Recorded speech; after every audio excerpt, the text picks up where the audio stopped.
main line rather than d6 being played.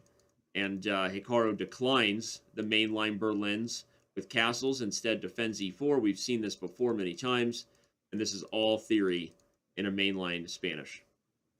And look at Wesley reroute the knight from c6 over to g6. And the point of that is it gives black additional flexibility on the queen side while with the pawns, while bringing another piece over to the king side. So knight h4 played by Hikaru, allowing himself to eventually play f2 to f4.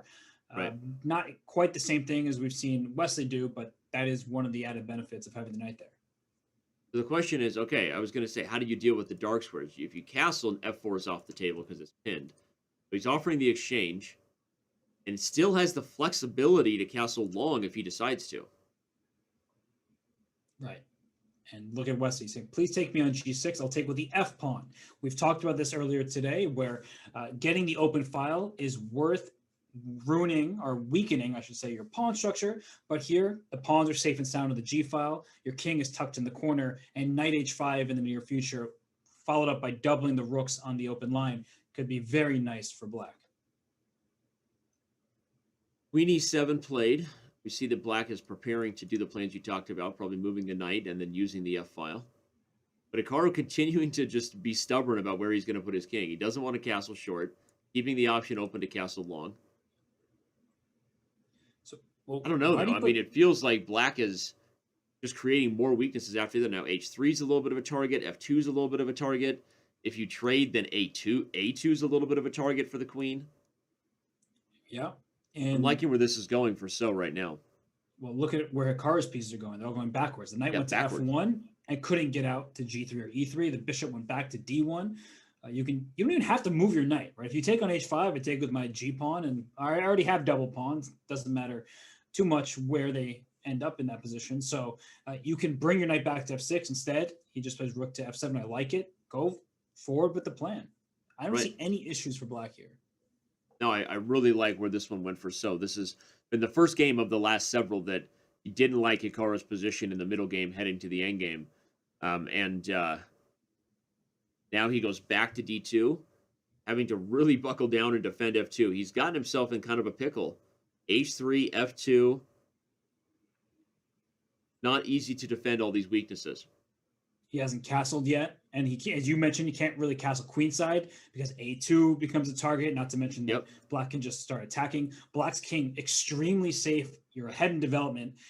It's not over. Obviously, there's still so much life left in this position, but it just feels like many different things have gone wrong for white, and yet he plays knight f3 calmly, trying to get the knight to g5 and provoke h6, which will soften up the defense of the g6 square. That's a really interesting idea there. Knight to g5. Let's bring up the analysis board to show that taking on h3 was not really an option because of knight to g5, and now all of a sudden white is winning material.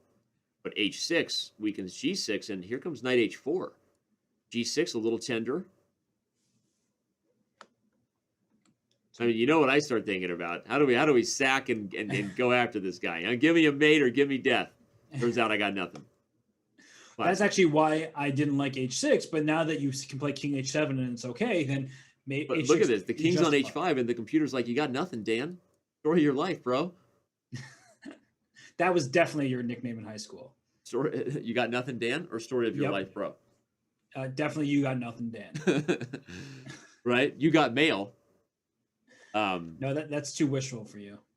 Oh, okay. All right. So does grab the pawn. There's no more knight g5 because the pawn on h6 prevents it. Knight h4 is still an option. That was a wild line, though, right? Bringing the king to h5 would have delivered nothing. Hikaru agreed and knew it, so he doesn't go for knight h4. And now if he goes knight h4, the bishop, king h7 first, but eventually the bishop will go to g4 for black. Yeah, if you give black one move, then he'll take, and then he stole this pawn, he'll take the money and run and go back to g4. Defending h5, hitting f3. And Wesley's on the run. Wesley's on the run. Oh, he's taking off his coat, hanging his jacket up.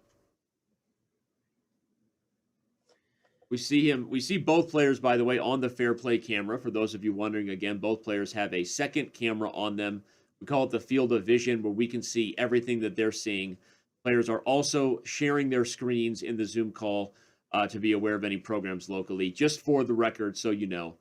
And not that we anticipate that either Wesley or Hikaru would be players breaking the rules, but everybody is held to the same standards. And just so you know, those are all the things we're doing. All right, look at this move, King H7. What is going on? So he didn't recapture an e5 because the knight would have captured and forked the queen and the rook. So that, of course, is a good decision.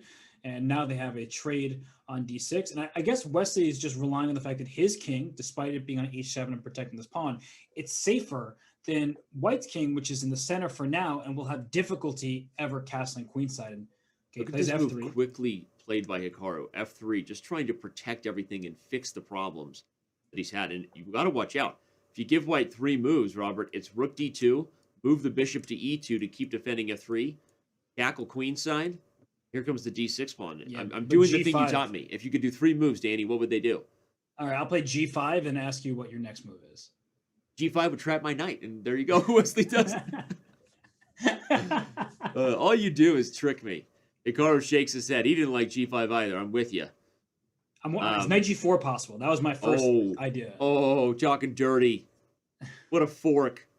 Let's bring up the analysis board. Knight to g4 might get real nasty real quick. It's a fork of the queen and rook, and if you take, shake and bake. Rook f1. I don't even know where this goes, but let's just assume it's going to be a party at the white king's expense. He's picking up the bill, and you brought that in-law who always tends to order more alcohol than he deserves on that bill. And sorry, thankfully you're footing it. It was highly personal for me. But okay.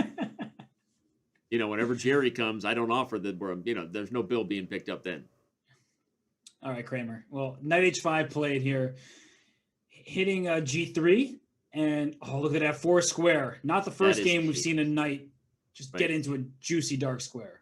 Less of a knight, more of a unicorn. Get your chess TV unicorn emotes out. We only got a minute left here, by the way, in what has been an exciting 5-1 segment, everyone. Wesley So jumped out to a 2-game lead. Nakamura has come storming back with 3 decisive games going his way. A couple draws in the middle, but the last 3 decisive games have been in favor of Hikaru. But this could level the score right here and send us to a 3-1 portion if Wesley can convert on this. You start to wonder if Hikaru needs to pee right now, by the way. He's making me nervous with how much he's bouncing over there. Like, what is going on? I've seen the chat making those kind of comments, and I thought they were joking. But now that I actually look at him, yeah, he's been bouncing around quite a bit. But it also could be he has a 1-point lead, and he is just trying to survive this game. If he can win the game, go up 2 points into the 3+1, that's huge. I mean, Wesley's position does still look like it should be good. Whoa! He sacks the exchange. Wasn't expecting that at all. That's either highly unnecessary or a brilliant conversion, right? Armenian chess, eat your heart out. The exchange sack, we love it. I love it.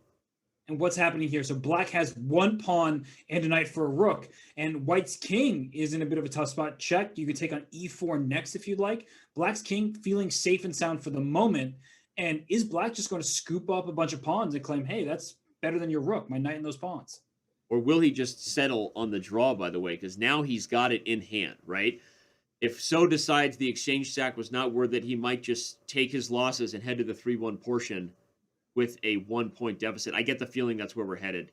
Because I think he might be a little too nervous about playing this endgame on if the rooks do get loose. G7 is still a problem if the queen and rook could somehow coordinate.